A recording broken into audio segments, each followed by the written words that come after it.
పడుచులందరికీ సద్దుల బతుకమ్మ వేడుకలు అంగరంగ వైభవంగా జరుపుకుంటూ గత 9 రోజులుగా అమ్మవారిని పూజించుకుంటూ ఏ పూజకు పనికిరానటువంటి గుళిక పువ్వును, ఏ పూజకు పనికిరానటువంటి తంగడ పువ్వును త్రికోణ ఆకారంలో, శ్రీచక్ర ఆకారంలో పేర్చుకుంటూ ఆ బతుకమ్మలోని అమ్మవారి స్వరూపాన్ని కొలుసుకుంటూ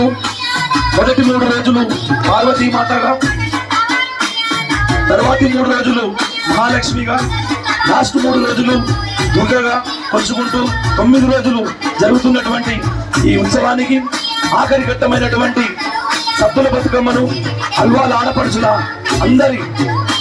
ఆహ్లాదంగా చిన్న పిల్లల పెద్దాన్ని తారతమ్యం లేకుండా తమ భవిష్యత్ తరాలకు మన సంస్కృతిని, సాంప్రదాయాన్ని తెలుపుతున్నటువంటి అల్వాల ఆడపడుచులందరికీ పేరు పేరున ధన్యవాదాలు, కృతజ్ఞతలు తెలుపుకుంటుంది.